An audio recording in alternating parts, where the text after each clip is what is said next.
সুবাসিত করার বছর। যদি খালি এই নিয়ত কেউ করে, যদি 2025 শুরু হওয়ার আগেও যদি থাকি, ফার্স্ট নাইটের আগে যদি তার মৃত্যু হয়ে যায়, নিয়ত এ উম্মতকে আল্লাহ দেয়া এমন অপার দান, আল্লাহ তাআলা নিয়তের বরকতে গোটা বছর যত ইবাদতের নিয়ত করছে সব ইবাদতের সওয়াবকে মহান আল্লাহ প্রস্তুত করে তার নামায়ে আমালের ভিতরে নিয়ত করার সাথে সাথে আল্লাহ তাআলা দান করবি। এটা হলো নিয়ত। আর যদি আমলটা কইরা ফেলায় কমপক্ষে 10 গুণ উপরে তার সীমা নাই, আল্লাহ যেমন আল্লাহর পুরস্কার দেবেন। সুতরাং এই কথা বলছ করে, এই কথা বলছ,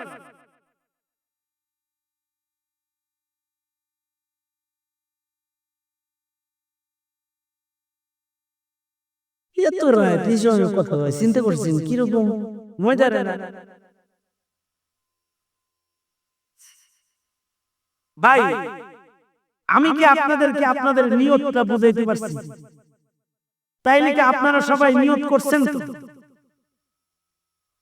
কি নিয়ত করছেন? হ্যাঁ, 4 দিন আগে নিয়ত করছে। 4 দিন আগে মারহাবা, এটা হলো নিয়ত। নিয়ত যেন মুনাফিকের নিয়তের মতো না হয়।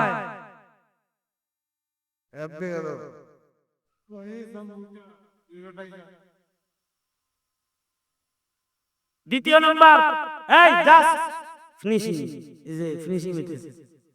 দ্বিতীয় নাম্বার, না না আবার কি দাদা নাকি মিয়া? না না না দাদাও না, পুরোটাই না ভাই, শুনেন। দ্বিতীয় নাম্বার, এই উম্মতকে দেওয়া আশ্চর্য তোহফা আল্লাহর পক্ষ থেকে তওবা। ইন্নাল্লাহা ইউহিব্বুত তাওয়াবিন, তওবাকারীকে আল্লাহ তাআলা পছন্দ করেন।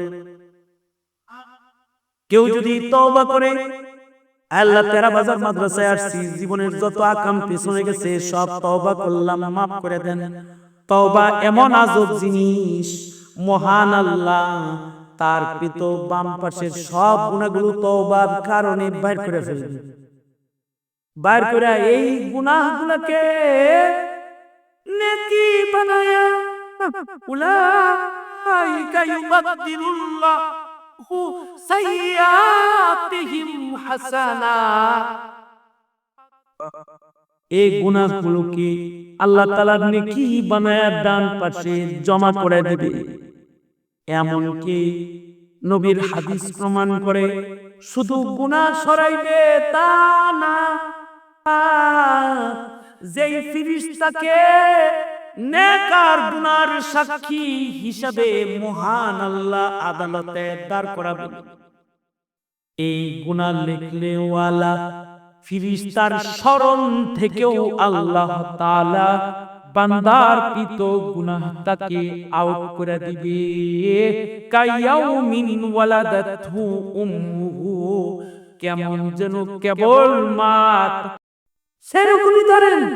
আল্লাহ যে কিরকম ধরা ধরছে এটার একটু আন্দাজের লজ্জাত নিতে যদি কারোর মনে চায়, তাইলে একটু গণভবন দেখে আসার দাওয়াত করা হলো।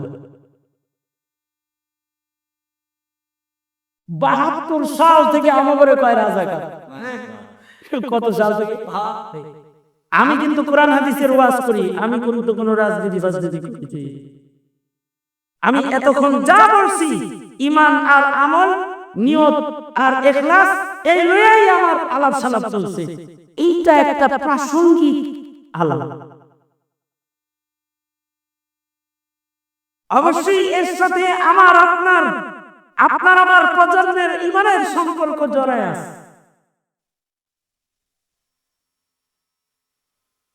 আপনারা একটু গণভবন দেখতে যাবেন, আমাদেরকে 72 সাল থেকে মক্তবের ফুলারে কয় রাজাকারের বাচ্চা। আমরা কিছু বলি টলি না, কারণ আমরা নায়েবে নবী, নবীর দলের লোক, তাই ধৈর্য যার পর নাই।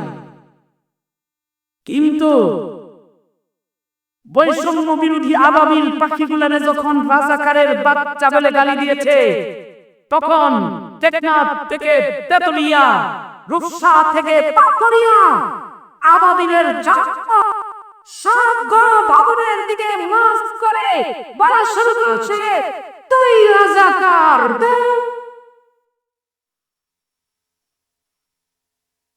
কে বলেছে? কে রাজাকার? ওই রাজাকার। এই ধাওয়া দিল গেল সব রাজাকার। কিন্তু ভাগ্যের নির্মম পরিহাস, সেখানে রাজাকার পাওয়া গেল না। বিধায় বুবু যা রান্না করেছিল তা ওরা খেয়ে ফেললো, পুকুরের মাছগুলো তুলে ফেললো, হাঁসগুলোকে কোলে করে বাড়ি নিয়ে গেল, বালিশ তোষক উঠায় লয়ে গেল, জানালার পর্দা খুলে লয়ে গেল, চতুর্দিকের ডবল ইটের গাঁথনির ইটগুলো ছাত্ররা সব তছনছ করে খুলে ফেললো। ওইটা যদি দেখো তাহলে তোমার অনুভূতিতে কিছুটা আসবে, রাজাকার বলে একবার গালি দেওয়ার বিচার তারা কেমন করত। আমার তো মনে হয় বুবু যদি খালি সাহস করে ওই দিন গণভবন থেকে না বের হয়ে বসে থাকতো, ছাত্ররা গায়ের দান্ডা খুলে নিয়ে যেত।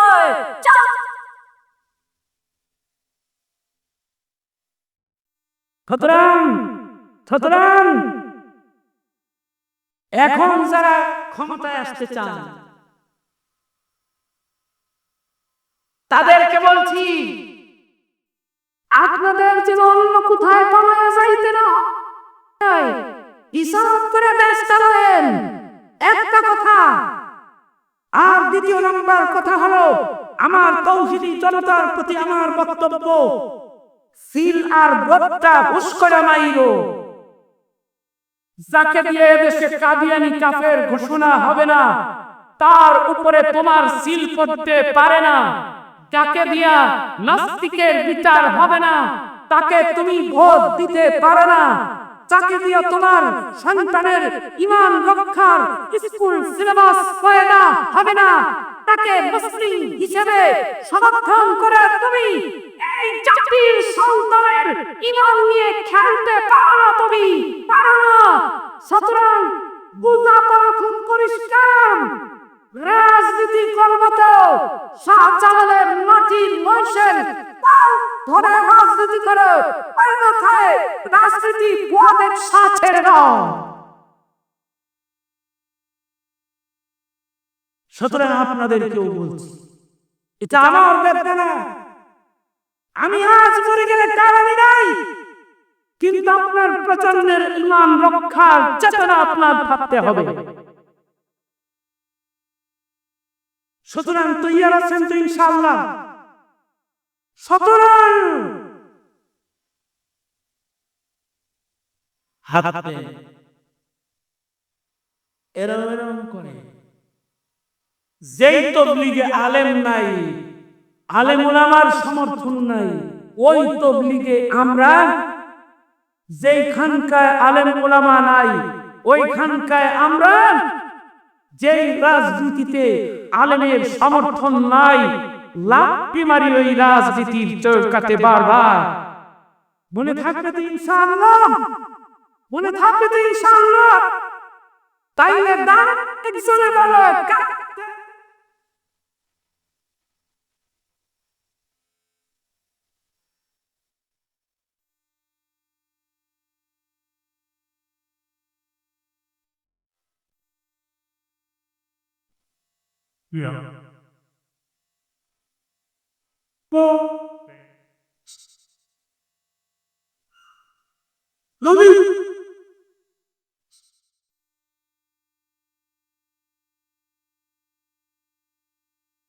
এই ইতিটা সুন্দর হয়েছে না, আবার দাঁড়ানো।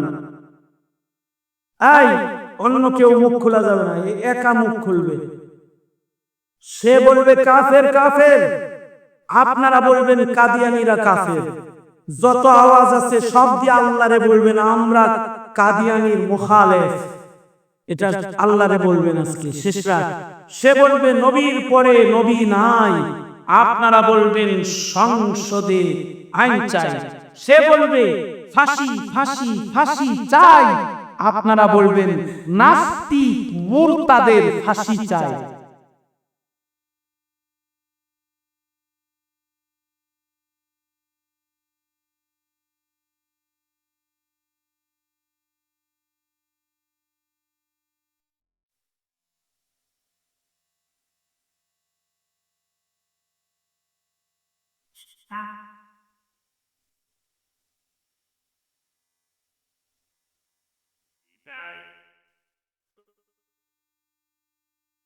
মাররা কোয়াইস, হ্যাঁ এই বাচ্চারা ওরা এখন স্কুলে না পড়লেও আজকের দৃশ্য ওদের মরণ পর্যন্ত মনে থাকবে।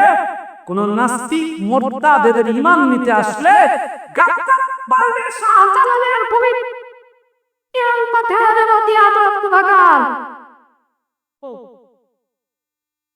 এই বাচ্চাদের ওইটা মনে থাকে ইনশাআল্লাহ।